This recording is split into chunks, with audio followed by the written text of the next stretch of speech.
Okay, it is 12:01, so we could probably go ahead and get started. I'm going to continue to let people in. I see people popping into the waiting room.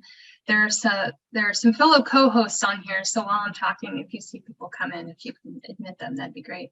My name is Rebecca Darner. I am with the CAS Growth Change team. I'm also director of CMAST at Illinois State, and I'm really excited that Elizabeth Canning is joining us today. She gave the keynote at SABRE, which is the Society for the Advancement of Biology Education Research, 3 years ago, maybe 3 or 4 years ago.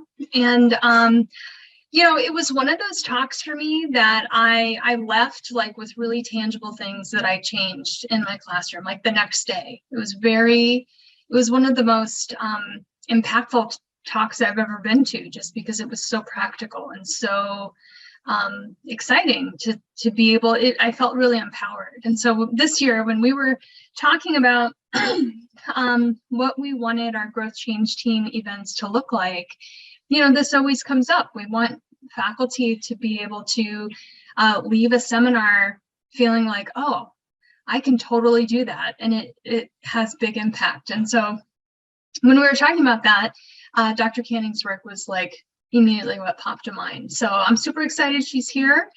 And I will go ahead and just turn it over to Elizabeth and have her take it away.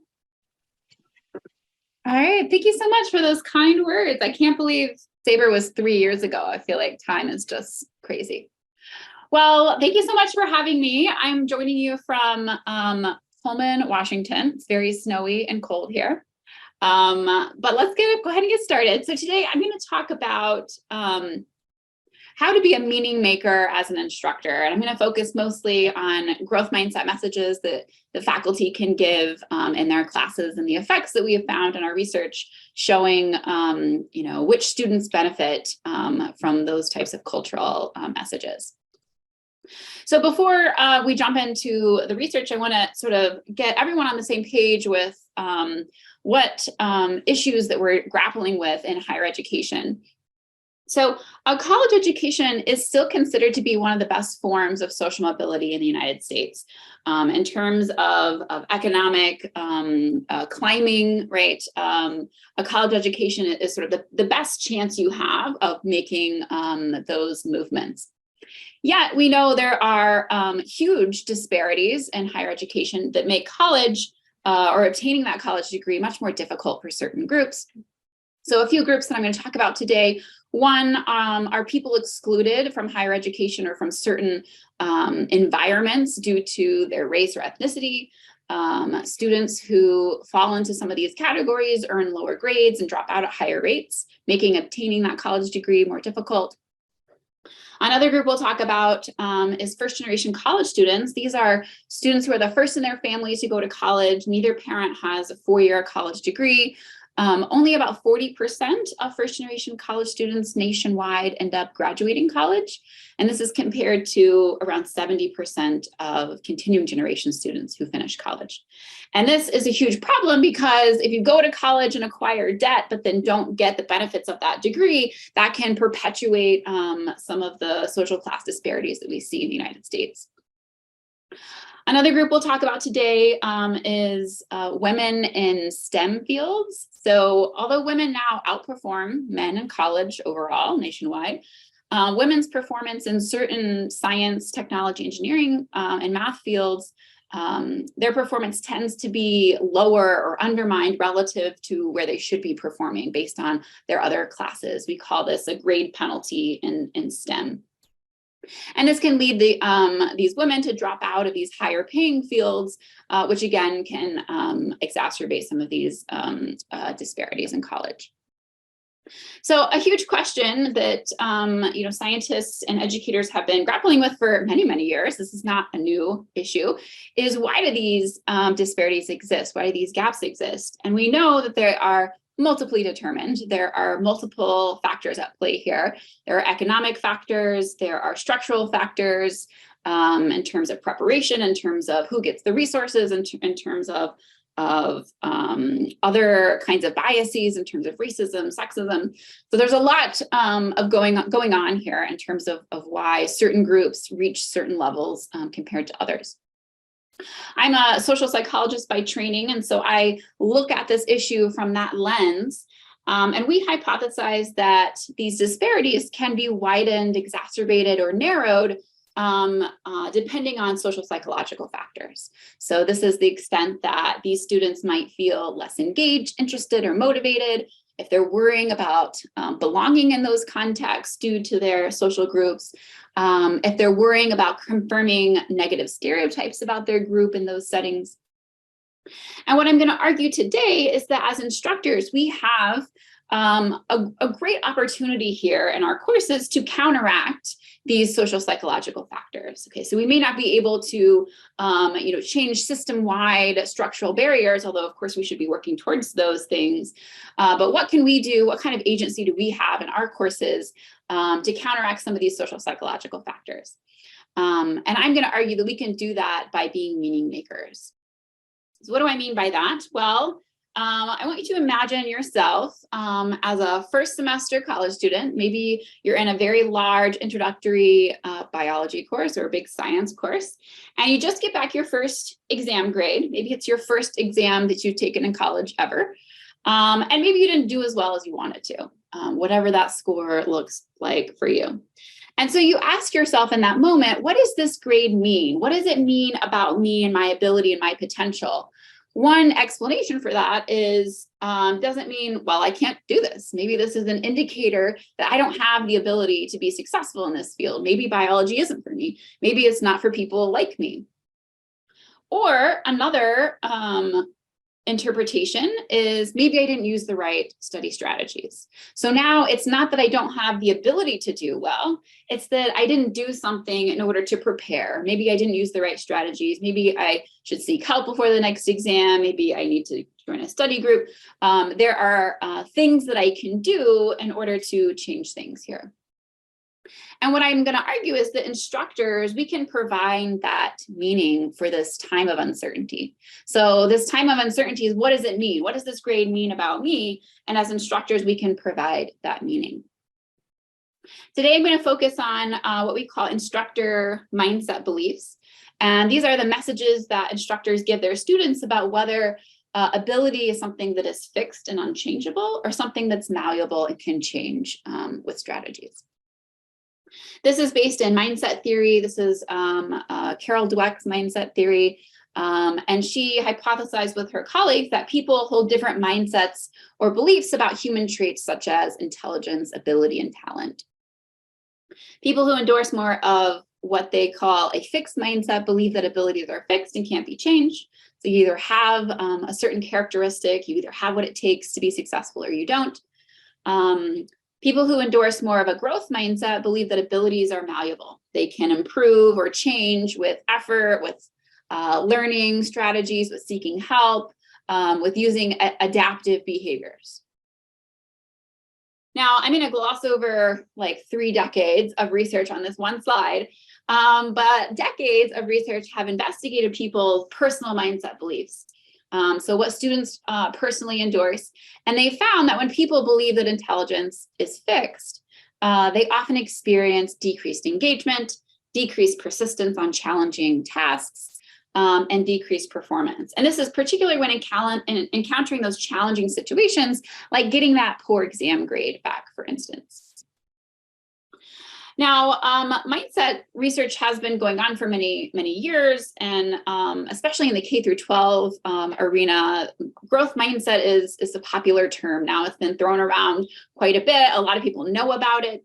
But what can happen when it reaches sort of the popular press or everyday language is that it can be distilled down into something and it loses its nuance. So I want to clear up a few common misconceptions that can occur when we talk about growth mindset. So one misconception is that mindset is dichotomous. Now I know on the previous slide, I sort of talked about it in a dichotomous way. But it exists on a continuum. So there's a distribution. People are can be have more of a growth mindset or more of a fixed mindset. And then there's a lot of people in the middle who kind of have mixed views about it. Another misconception is that, especially in the classroom, that every student is equally prepared. Or another way to look at that is every student can grow their ability enough in a single term. Okay, so our courses are bound by time. And so this growth mindset message of you can grow, you can improve, you can change, that is true, but it may not occur within a fixed amount of time. Okay, so a growth mindset does not mean that the instructor believes that everybody can be successful in that bound of time. So a growth mindset means that instructors believe that struggling with the material is not necessarily a sign that the student is not capable, but it could be a sign that something needs to happen. So either they need to review past material, use different strategies, and one method, right, might be to take another course, another foundational course, and then come back to this course that maybe they're struggling with at the time. So it doesn't necessarily mean that they're going to be successful in a given amount of time. Another misconception is that success or growth or improvement or performance, however you want to define that, is only a matter of effort. So this is what we call a false growth mindset. And that a lot of instructors will think that, well, they just need to work harder. And this can be really discouraging for some students who believe that they put in a lot of work, who have spent a lot of time doing things in preparation. So a true growth mindset is not just about effort. It's not just about putting in more time and effort. A true growth mindset believes that effort only is not enough. So there needs to be preparation, there needs to be strategies, there needs to be resources available in that environment in order for that effort to pay off. Okay. So this misunderstanding of this concept can reduce it down to blaming the students. And these messages can backfire in some sense, exacerbating some of the very issues that growth mindset is intended to address. Another misconception is that endorsing a growth mindset is just being positive, just having this sort of positive outlook on life, or being nice, or having lower standards. And a true growth mindset is not distilling it down to just being positive. Classes that take a growth mindset approach are very challenging. They're very hard for students because the growth mindset message is that challenges are part of how students grow. And so when you look at people's perspectives of courses that have more of a growth mindset strategy, students it can be really frustrating for students in these classes because they're sort of pushed to make mistakes. They're pushed to see challenges as an opportunity for growth. So it's not just lowering standards, it's not just being positive.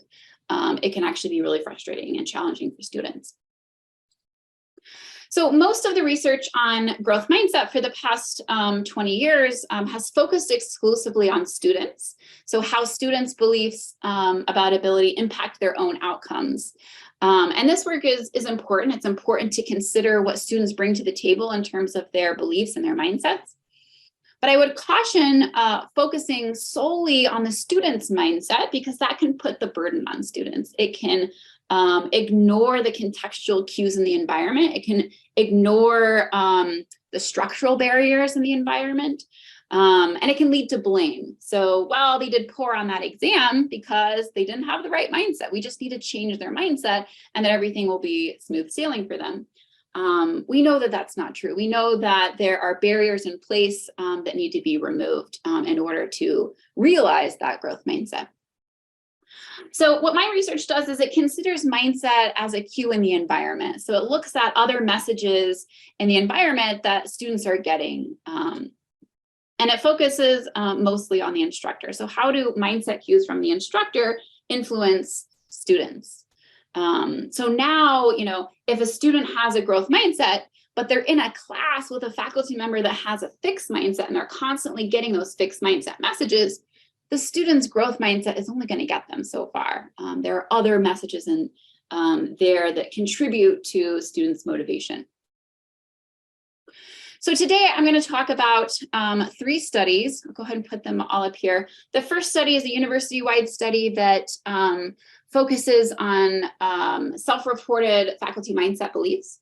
And here the focal moderator is students' self-identified race ethnicity. In the second study, we'll be looking at a laboratory experiment where we manipulate faculty mindset beliefs and look at how students behave or perform as a function of that. And there, the focal moderator is students' gender. In study 3, we go back into the field and we're doing a randomized intervention study in an introductory biology course. And here, the focal moderator is students' first generation status. So let's get into the first study. The objective of this first study is to identify this link between faculty mindset beliefs and student performance. So we just want to see, is there an association there with what faculty believe, what their personal beliefs are, and then students' outcomes. So how we did this is we sent out a survey to all STEM faculty at a university. And much to our surprise, a lot of people actually filled it out. We didn't expect that because faculty tend to not do things when you ask them to. But it was around, I think it was around 45% of all STEM faculty at the university who completed our survey. And we kept the survey pretty short, which is probably why we got some higher return in terms of participation. We asked them just 2 questions from the Dweck mindset scale. Here's one of the items. To be honest, students have a certain amount of intelligence and they can't really do much to change it. So we're asking the faculty to rate how much they agree with these statements. We also asked them about their demographics and their teaching experiences. So here's the distribution of faculty mindset scores. For the most part, it's pretty normally distributed. So we see, again, it exists on a continuum. So we see some faculty who endorse more of this growth mindset. We see some faculty who endorse more of a fixed mindset. And then we've got a sizable chunk sort of in the middle. Here is the breakdown of the sample of faculty who filled out our survey. They represent all 13 STEM departments on this particular campus. We had the most responses from biology. It's a pretty large department on this campus, but we still had a pretty good number of faculty who filled out the survey from chemistry, computer science, physics. The gender and race breakdown mirrors the faculty demographics in STEM departments at this university, as well as the national numbers in terms of 4-year institutions. After we surveyed the STEM faculty, we obtained course grades from every student that these faculty members taught over 2 years preceding the survey, which included over 600 STEM courses and over 15,000 undergraduate students. Here, the student demographics, it's almost half who identify as female, 11% what we call underrepresented racial minority on this particular campus. That's defined as Black, Hispanic, Native American students. That definition might change depending on what campus you're on, what your demographics are. But on this particular campus, that is the group. We also have around 15% first generation college students, which is a little bit lower than the national numbers in terms of student body characteristics. If you're interested in the data, the stats, this is the slide for you. So we ran a multi-level model with partially crossed random effects. What this means is it's multi-level because students are nested within courses, and the courses are nested within faculty. Again, it's this 2-year sort of chunk of data in terms of the institutional records. We also added the cross random effects because students can take courses from more than one professor in our sample. So what that means is they're in our data set multiple times because they're going to take a course, they're going to take different courses throughout this 2-year period. We included a bunch of covariates that we know predict or might predict student achievement in terms of their grades, things like course characteristics, how big the course is, what level it is, if it's a introductory level or higher level, other student demographics, students' prior performance. So in this data set, that's represented by their SAT or ACT scores, faculty demographics, and then the faculty experiences that we asked in the survey. So whether they were tenured or not, how many years that they were teaching. So let's first look at their grade. So this is their grade in the STEM course. Okay, so we have STEM course grades here on the y-axis. And then what I'm doing here with the faculty mindset beliefs is I'm pulling out faculty who endorse more of a growth mindset. So this is +1 standard deviation on that distribution I showed earlier. And then I'm pulling out sort of the faculty who endorse more of the fixed mindset. And this is -1 standard deviation on that distribution. And what you can see here is we found a main effect of faculty mindset on students' grades. So overall, students are earning higher grades in courses taught by faculty with more of a growth mindset compared to a fixed mindset. But what's really interesting here is that this difference really depends on students' race ethnicity. So underrepresented minority students performed more poorly in STEM courses when their faculty member endorsed more of a growth or more of a fixed mindset compared to a growth mindset. So let's walk through this. The blue bars here represent the majority group on this campus. That's defined as white and Asian students on this particular in this particular environment. So again, these definitions might change depending on where you are in your student bodies. So we have the majority group, white and Asian students, and then we have the underrepresented racial minority group, and these are Black, Hispanic, Native American students on this campus. And what you can see here is the performance gap. So we have minority students performing more poorly in STEM courses overall compared to white and Asian students. But what's really interesting here, though, is that this interaction shows that this gap is different, or the size of the gap depends on or is related to the mindset of the instructor. So the performance gap is almost twice as large when the faculty member endorses more of a fixed mindset compared to a growth mindset.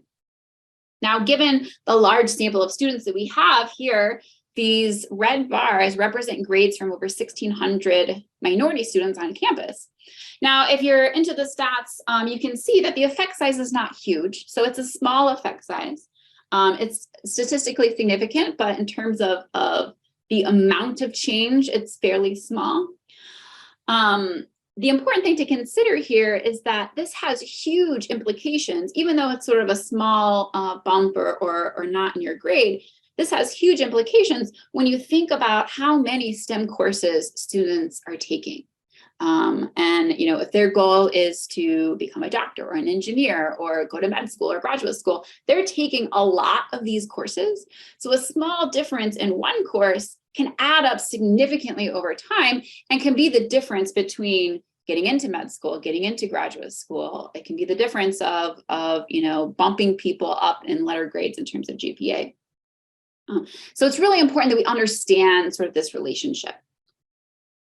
The next question we asked was, well, do students actually experience these classes differently? Can they tell if their instructor endorses more of a fixed or a growth mindset? In this data set, we looked at course evaluations to get a sense for how students are experiencing these courses. And we obtained average course evaluations for all of the 600 courses. We weren't able to look at these evaluations at the student level, so we couldn't look at it by student, race, ethnicity. We really, really wanted to. We tried really, really hard to get them to get permission to get it at that level. Unfortunately, we were unsuccessful due to confidentiality and the IRB and all of those things. So we're just looking at it at the average level, but even averaging up to the course level, we still found differences that students are picking up on these cues.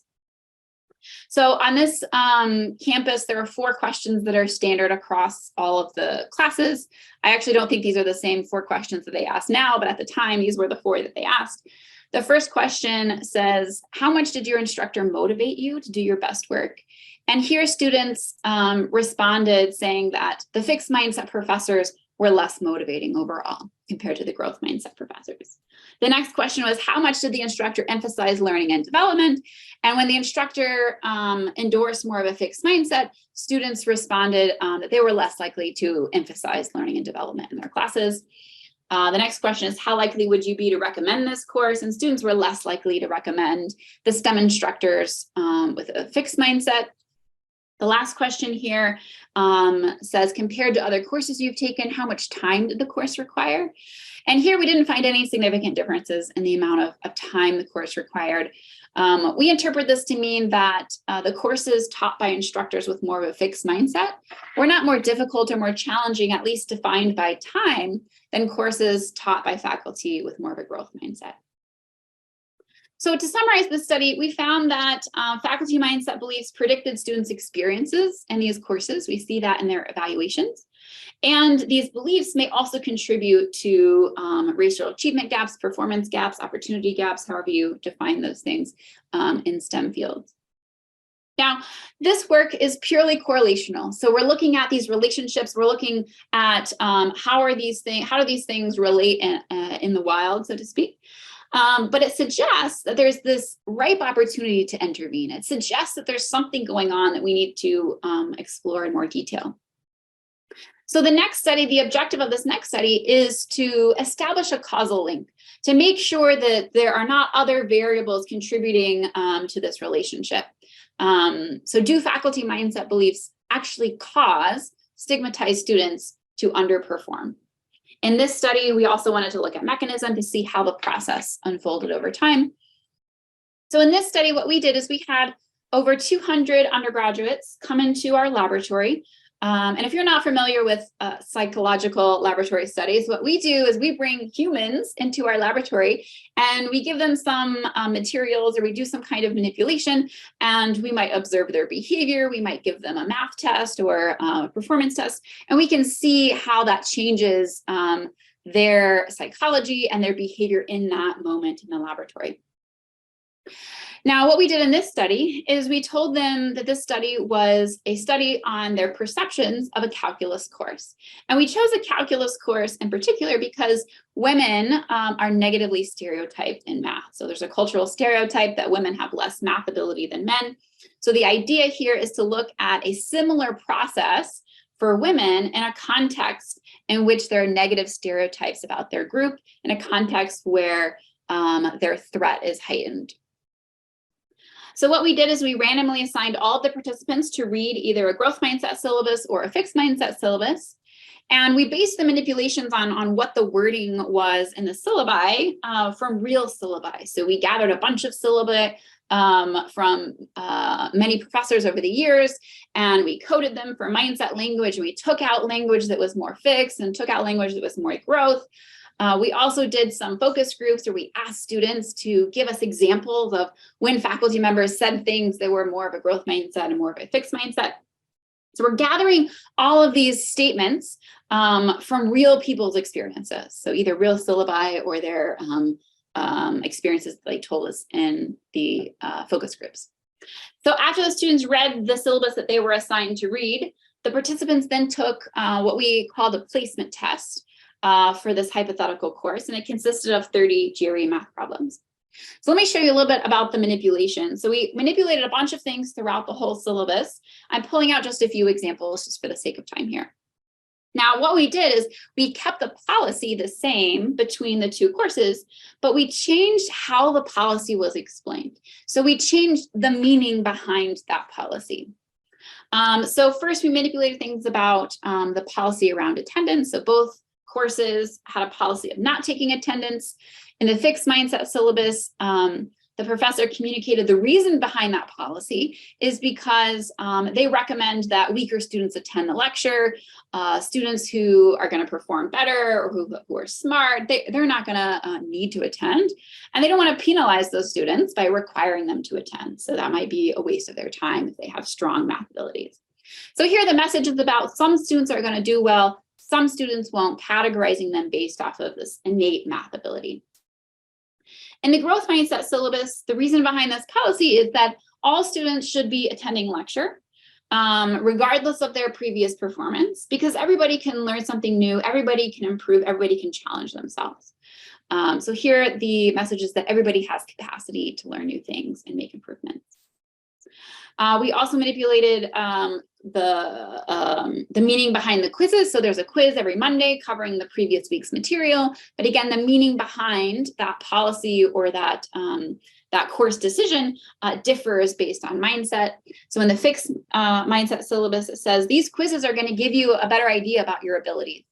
And it's going to foreshadow your performance on the exams. And based on my experience, the weaker students who don't perform well are going to struggle a lot on the exams. So again, it's saying that your ability or your performance is not going to change over time. This is going to be an indicator of where you are. In the growth mindset syllabus, it says that these quizzes show me how well students are understanding the material and whether or not there are some students who are not there yet, and whether I need to do something different and whether you need to do something different in terms of how to grow your understanding or grow your abilities in that course. We also manipulated the meaning behind the resources. So both syllabi let the students know about these help sessions offered by the department, but again, the meaning behind offering these resources differed. So in the fixed mindset syllabus, it says things like smart students who are gifted in math, you might not need them. And then the growth mindset syllabus, everybody's encouraged to make use of them because everybody can improve and challenge themselves regardless of their prior performance. So it's destigmatizing who needs these resources. So after they read these syllabi, we gave them a couple of surveys. We asked them about their perceptions of whether or not that faculty member endorsed gender stereotypes. We also asked them to anticipate if they were a student in the class, how would you feel like you belong or fit in? And then we gave them that math test of the GRE math problems. So let's first look at their perceptions of the faculty member in terms of whether or not they think the faculty member endorses gender stereotypes. So here we have their perceived gender stereotyping. So higher scores indicate that the professor endorses more gender stereotypes. And what we found is a main affective condition. So this means that on average, students thought that the fixed mindset professor endorsed more gender stereotypes compared to the growth mindset professor. This is true for men, which is what I'm showing you right now. It's also true for women, which I'm showing you now. And then we found this significant interaction. So this means that when the professor signaled a fixed mindset, women thought the professor would endorse more gender stereotypes compared to men, and there were no gender differences in the growth mindset condition. So this suggests that both men and women perceive the fixed mindset professor to stereotype women. So men also picked up on this, but women especially thought this would be the case because it's personally relevant to them in that context. So now we're looking at anticipated belonging, and we found a similar pattern here, but I'm flipping the scale on you. So here, belonging is a good thing. We want these values to be high. And here, we find, again, a main affective condition. So students on average felt less belonging in the course with the fixed mindset professor compared to the growth mindset professor. This was true for men, what I'm showing you now, also true for women. And then we found the significant interaction. So here, when the professor signaled a fixed mindset, women felt less belonging in the course compared to men. And then in the growth mindset condition, there was no significant gender differences in belonging. Okay, so now I'm showing you the results for performance on the math test. So here it's a scale out of 30. And here we didn't find a main affective condition. So men performed equally well in the fixed mindset condition and the growth mindset condition. The professor's mindset beliefs did not affect their performance at all. However, this was not the case for women. In terms of when the professor signaled a fixed mindset, men significantly outperformed women. So they answered about 4 more math problems correctly. Now, to put this into perspective, again, this is on a scale of 30. They're not doing so well, sort of overall, right? This is not a great average in terms of 30 problems. So 4 additional problems correct is a huge, huge effect in terms of their performance. So these are 95% confidence intervals. This is a huge difference in performance for men and women. However, when the professor signaled a growth mindset in the syllabus, the gender gap in performance was reduced by 60%. There's still a gap there, so men are still outperforming women, but it's significantly reduced in that context. So this suggests that faculty mindset beliefs affect women's performance, but not men's performance. So putting it all together, we hypothesized that the professor with a fixed mindset would lead students to interpret them, to endorse more gender stereotypes.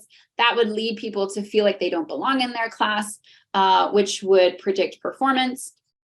Now, we found a significant indirect effect for women, but this indirect effect was not significant for men. So the process is different depending on whether you're part of the group that's negatively stereotyped.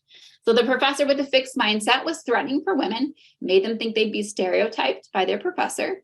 This led them to feel like they're not going to belong in that class. And when you feel like you don't belong in a class, that can lead to worse performance. Now, men also found the fixed mindset professor threatening. So they also thought that they would endorse gender stereotypes, and they also felt like they wouldn't belong in that class. But it didn't affect their performance because men are not negatively stereotyped in math. Even though they're aware of the stereotype and they think that this professor is going to endorse those stereotypes, it's not going to lead to underperformance for them because they're not part of the negatively stereotyped group.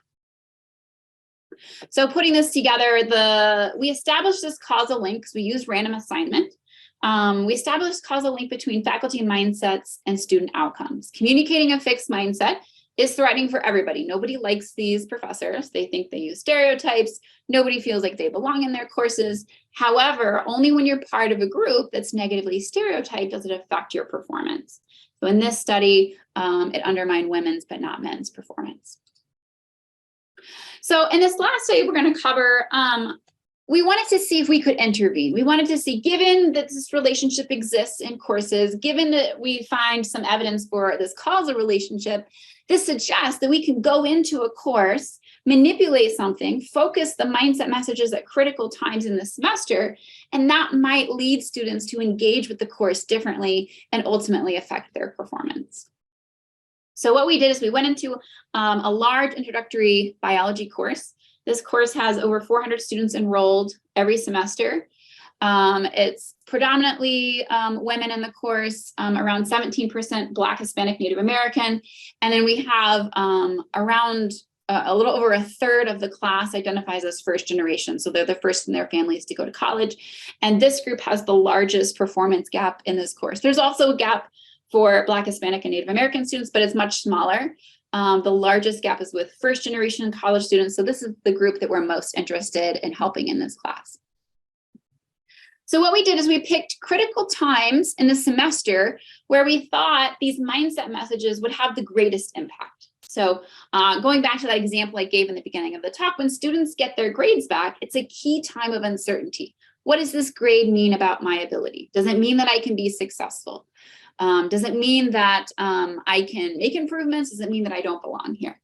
So we picked times in the semester right directly after each of the exams when the exam grades are posted to give them these mindset messages. So at the beginning of the semester, we randomized everybody in the class to either a control condition or a growth mindset condition. And then after each of the exams, a student received an email from their instructor with either the control message or the growth mindset message. So here we did not manipulate fixed mindset messages because we thought that would be unethical given what we know about fixed mindset beliefs in college. At the end of the semester, we collected their grades in the course. And then we also pulled the data from the course website. So here, this was Blackboard data.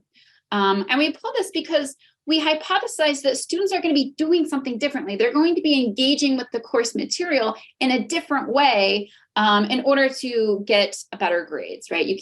There's something needs to happen in terms of learning, in terms of performance. So we wanted to look at that behavioral piece. So here's an example of the control email. It's a pretty standard email that an instructor might send. So it says exam grades are now posted. These scores are out of 100. The average was this, the median was this. Here's how your exam grade was calculated. Happy to meet with you during office hours or another time to discuss this with you. So pretty standard message about, the grades are posted. Here's how they're calculated. In the growth mindset condition, we included all of this information. And then we also included a big fat paragraph. I tried to make it smaller, but it's hard to put it all together. So we included a big fat paragraph that says, here are my views about learning, exam performance, and doing well in this course. So it's providing that meaning in this time of uncertainty. What does this grade mean? Well, here's what I think it means about you. So it says, I believe that every student, regardless of how well you did on this exam, can improve their skills, learn from their mistakes, and be successful. Remember, learning's a process. It often occurs over time. Let me give you a secret. You don't necessarily have to be quote unquote smart to perform at a high level. You can work hard, work effectively. Here's how I know this. I've worked with multiple students who performed poorly and then turned things around and made improvements on the remaining exams. How did they do it? It wasn't suddenly by getting a higher IQ. Here's what they told me about how they made those improvements. And then we gave them around 4 or 5 strategies that they could engage in terms of making those improvements. So in terms of going back to those misconceptions of a growth mindset, it's not just about being positive. So it's not just sort of this like, go get them, like work hard. It also includes doing something differently, which is why we included those strategies in addition to this explicit growth mindset message. Okay, so what do we find? Let's first look at course grades. So I'm showing you first the control condition. So the blue bar here is represents the continuing generation students. These are students who have at least one parent with a 4-year college degree. The green bars represent the first generation college students. Here, neither parent attained a 4-year college degree.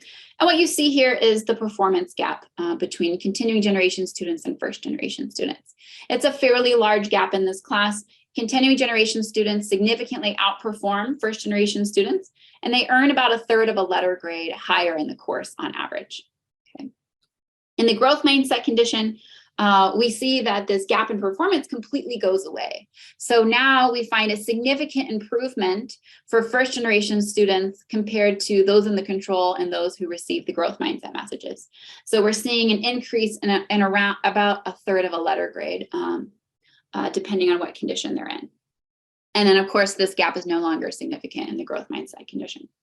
So we were super excited about this finding. This is a fairly low effort intervention. We're sending these, it's essentially just 3 emails that we sent throughout the course. And we're seeing this dramatic change in these gaps in this course. So we really wanted to understand, well, what's happening here? Something has to change in order to raise your grade 1/3 of a letter grade. So now we're looking at the Blackboard data. Here we have on the y-axis web page hits. So this is how often they're clicking on the page in Blackboard that contains all the course materials. So this is things like the lecture slides, the study guides, a link to the recording for the lectures, any other additional reading materials. All of those things are on this page. It does not include things that are not related to course materials. So this doesn't include like checking their grades, for instance. So we really wanted to focus on, are they engaging with the course content in a different way? And what we see here is a significant main effective condition. So students access the course materials on average about 40 times or 40 instances more on average compared to those in the control condition. And this was about a 12% increase in engagement, in web page engagement. We didn't find any differences for continuing generation or first generation students. So it was an overall boost in looking at the materials online.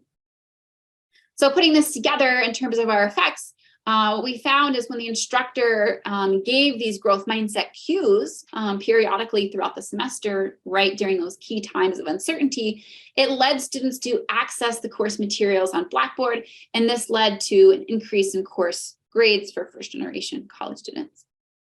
So to summarize this study, faculty mindset beliefs may be this potential lever or this way that we can create more identity safe classrooms, a way to communicate that this idea that people, depending on where they're coming from, depending on the cultural stereotypes, that they can make improvements in these classes. And that message has been shown to narrow these gaps in STEM courses.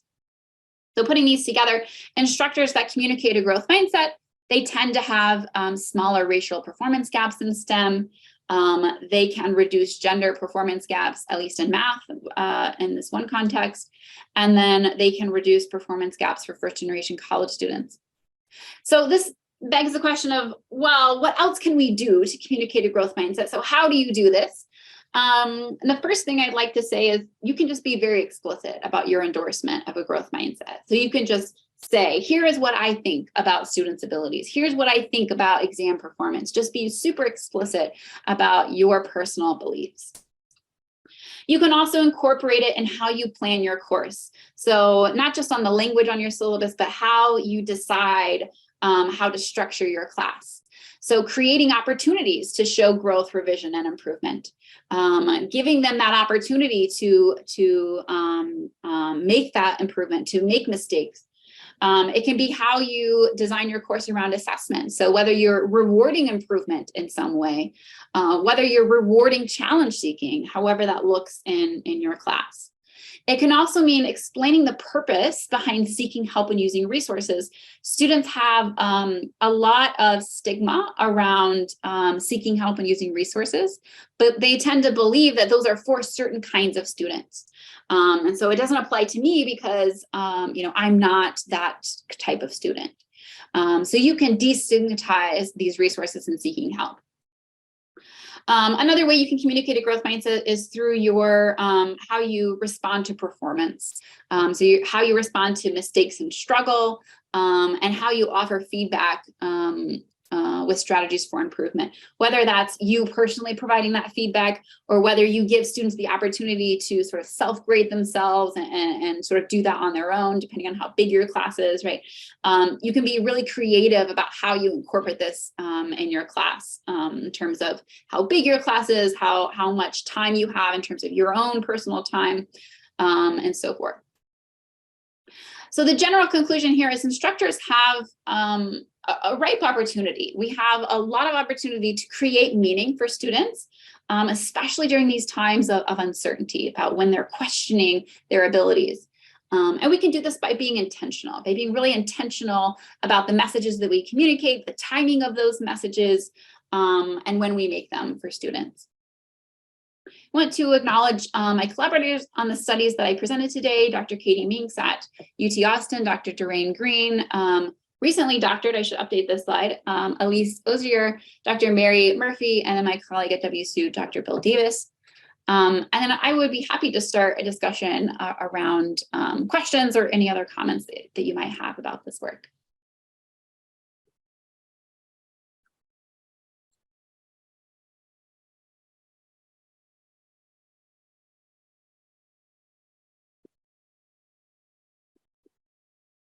Thank you, Elizabeth. Does anyone have any questions?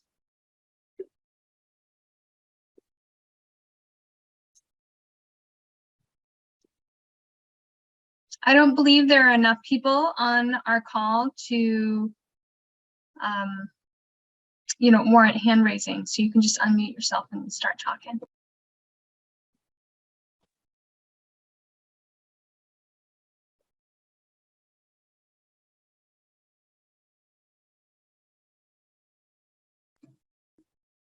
Okay, well, I have a question.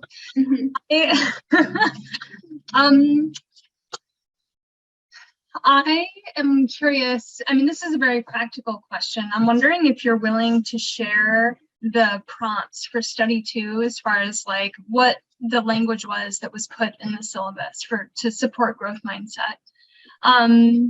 Because I often find myself like revisiting just because I worry about emphasizing effort too much and not making it just about effort, because it's not just about effort. I really appreciated that slide at the beginning about misconceptions about growth mindset. It's not just about, well, try harder. Yeah.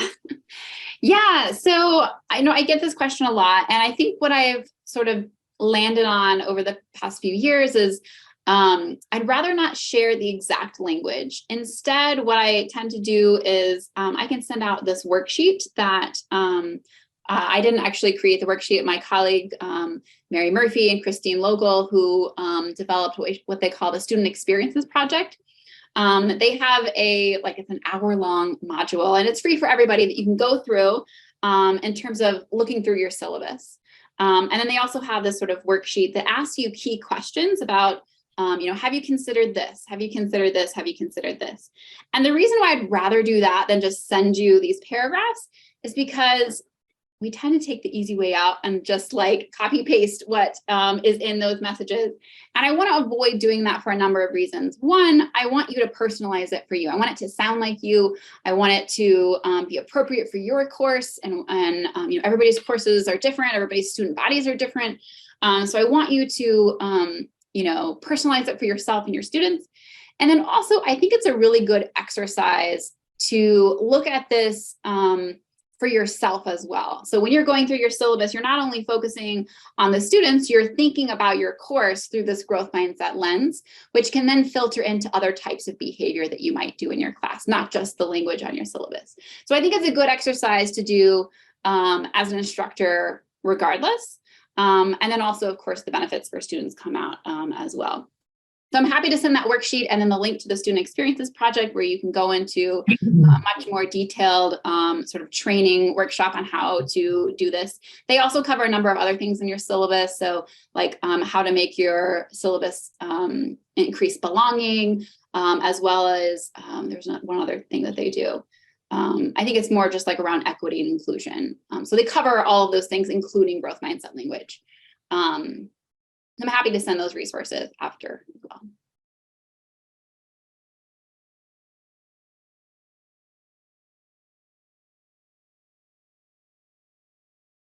It looks like there is a question in the chat.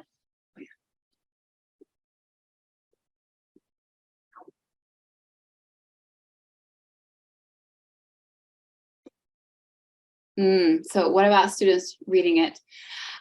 So what we did in this study that I presented, let me see if I actually, no, I didn't present that today. So we've done this in a number of ways. I've done a study where we randomly assign students to just read the syllabus.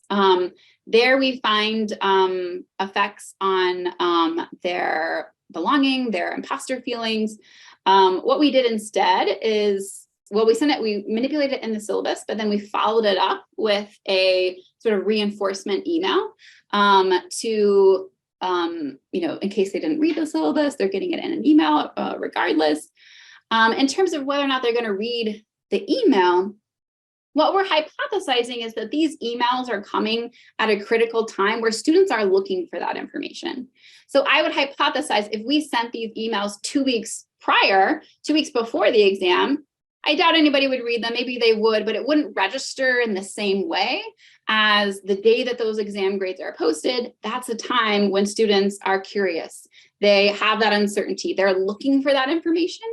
And we've seen some feedback in terms of students' feedback on in focus groups and things as well. We don't have empirical evidence of that, but in terms of their responses in focus groups, they have said that, yeah, that day, that particular day when those exam grades are posted, I was really curious what the professor thought about those grades. So I think the timing really matters. The other piece of it is there's going to be students who don't read it. We know that. And in terms of our findings, that really just suggests that the findings that we found may be underestimated. So if not everybody's reading it and we're still finding these effects, well, if more people read it, then we should maybe say more greater effects. So it's possible that we're underestimating. We know students might not read them, but we think that the timing of it really, really matters.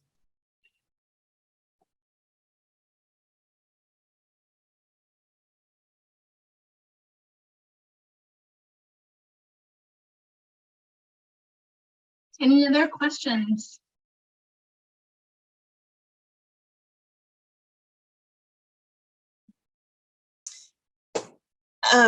I just have it's not really, well, I guess I have a question, but part of it, I mean, I thank you so much for your talk. It's given me a lot of things to think about. I teach very different kinds of courses than the ones that you were talking about. I'm a cultural anthropologist, and so I have I don't give big tests and have this kind of think about performance maybe differently in my classes. And what I've been thinking about now as you're talking is my students often work in groups on very qualitative kinds of projects. And so I'm thinking about how I get other students also to embrace this kind of mindset with their peers. Like there's a lot of peer interaction that is complicated in kind of group collaborative work. And so I'm thinking about that. So I don't know if you have any comments about that kind of a thing, but another thing that I'm just wondering is like, it seems like you've been in your work progressing, taking on different aspects of this. And I'm kind of wondering where you're going next, like if you have something in the process now for us to look forward to. So kind of a two-part question. Yeah, absolutely. Okay, so the first question in terms of different course structures, different course topics, what I tend to say for those types of questions is it really depends on sort of what the threat is that students are experiencing in your class. So if it's a threat of belonging, or if it's a threat of feeling like an imposter, so feeling like you're there by luck, feeling like somebody's going to discover that you don't have the ability to be in that environment. If that's what the threat is, then you might take a different approach in terms of intervention. So if it's a threat of belonging, then getting into small groups and having this opportunity to reveal your incompetence or your smartness or those fixed abilities might be really threatening. So in that course, that key time of uncertainty or that key threat experience is going to look different. It might be right before you do that first small group activity. It might be, if you have a group that does sort of a project that they stay together sort of over the semester. Some classes do it that way. So your point of intervention might be different. Your timing of your intervention might be different. The way you deliver that information might be different. So taking a step back from, what are the key components of what we did? Well, we tried to identify this time of threat, this time of uncertainty. In that course, it was, around these performance exams. But that can look different in each course. So identifying like where the threat is happening in your class, and then looking at that in terms of how you might communicate these ideas in those ways. So I think there's a number of ways that people, design their courses, and this can be incorporated in a number of ways. We haven't tested that empirically, but I think the theory behind it would suggest that there are these times that would be key points of intervention. So thinking through that critically. And then the second question about what's next. So what we're currently doing, we just received, I say just, it was like a year ago, but we received some funding from NSF to look at the interaction between these student level interventions and these faculty messages. So I mentioned most of the research up until this point is focused on developing these interventions to change students' mindsets.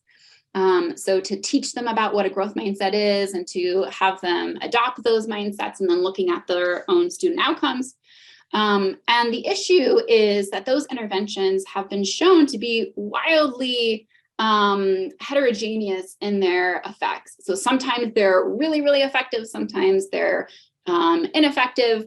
There was recently some meta-analyses that came out sort of trying to quantify those effects in some way. And so what we're suggesting in this project is that the success of that student level intervention is going to depend on the messages that they're getting in their environment. So you can teach students to have a growth mindset, but then if they're getting those fixed mindset messages, like there's only so far that mindset is going to be beneficial. So what we're doing is we're doing a 2x2 randomized experiment where we're randomizing students into one of 4 conditions, crossing the student mindset intervention with this faculty mindset cues. We're doing this at 4 institutions in the United States. Over 3 years, we should be collecting data from over 10,000 students to see how this plays out in an introductory biology setting. So we're doing that over the next 3 years. We're also doing a number of laboratory experiments where we're separating some of these things that get confounded. So separating the positivity aspect. I get a lot of questions about that. Well, the growth mindset message is, encouraging and it's, positive and yes, it is all of those things. However, the message that you give, the growth mindset or fixed mindset message, can be delivered in a very positive way or a very negative way, both in terms of growth and in fixed. And so in our laboratory experiments, we're manipulating that. We're giving students messages that are the growth mindset message, but maybe it's really, really critical. Maybe it's really, really unfriendly. And then similar with a fixed mindset message, there's some research that suggests that most of the fixed mindset messages are actually really encouraging and comforting. So it's saying things like, I really care about you and your GPA. I really want you to find this field that's going to be the best fit for you. I don't want your GPA to suffer by being in my class because, you're just not a math person. Let's find a field that you're really good at. And so that's a fixed mindset message, but it's said in a way of like, I really care about you. I want you to do well. I want you to be successful. Let's find the best fit for you. And so really separating those two constructs out to see sort of how those things interact. So those are a few things that we're working on currently in our research.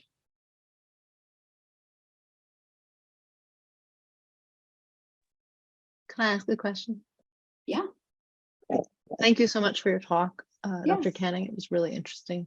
Thanks. And just like Becky promised, it was full of lots of things that we can implement right away or soon. Yeah.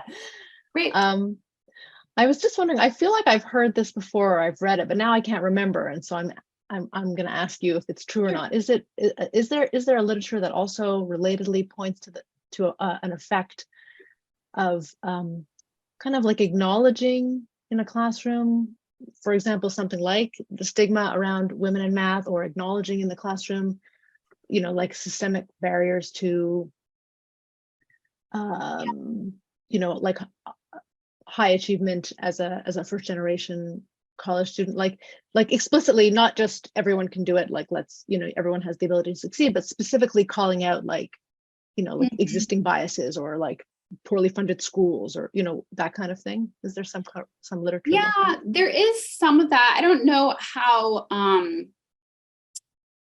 do I word this? I don't know how stealthy it is in terms of like experimental design, in terms of like what we can say in terms of a causal effect. I know there is some like pre-post type work on that. But I don't think it's ever been done in terms of randomizing it at the student level, which would be sort of the best way of looking at sort of that causal link. I don't think there's a whole lot on it. And I would caution doing that without some kind of partnership with someone who is really steeped in that literature, because I think it could have a potential to backfire if it's not done in a way that is beneficial for students. And I'm not exactly sure, what that would look like, but I think there could be potential for that to backfire. So calling out stigma and calling out stereotypes can sort of heighten the stereotype threat, I think, without some level of message in terms of distilling it. And I'm not exactly sure what that would take in order to distill the effect of sort of highlighting it to begin with. So I'm sure it can be done in a way, but I would encourage people who want to do that to sort of partner with people who have been looking into that for a while and know the nuances of it. Thanks. Yeah, I definitely can imagine that it's the kind of thing that could definitely backfire. Yeah. I appreciate you saying that. Thanks.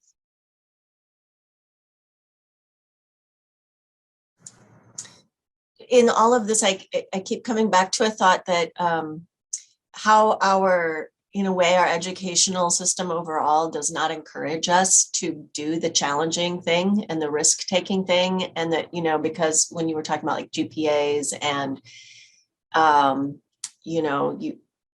it rewards those who perform best, not those who are challenging themselves the hardest, the most, and Yeah. countering, that's just a bigger issue, but you've got me thinking about that now a lot. Yeah. So. Yeah, I think, I get a lot of people who, think or make comments about like, well, don't we care about the learning, right? We should de-emphasize all the grades and just care about sort of, are they learning things? And yes, we do want to like care about that. The issue though is that, graduate schools, med schools, they care a lot about the GPA and students know that. And so it would be really disingenuous of us if we like disregarded that aspect of it. Like, unless the system changes anytime soon, that's something that's really salient for students and important for them in terms of reaching their goals. But I think it can be done in a way that is true to the growth mindset. So, rewarding challenge seeking we can be creative in how we do that. Maybe it's an extra credit assignment where they go out and push beyond what you would cover in the class, where they're looking at things that they might not have learned on their own in terms of your own lecture, in terms of your own material. Maybe that's giving people points for going out and fixing mistakes. If they make mistakes in certain things, maybe you reward that. You reward going through and writing a description of what the mistake was and how, what the misconception was, or how they, corrected themselves. So there's a way in the point system to reward that challenge seeking and reward that making mistakes and learning from those mistakes. I think there are ways to do that even within the realm of points and grades and things like that.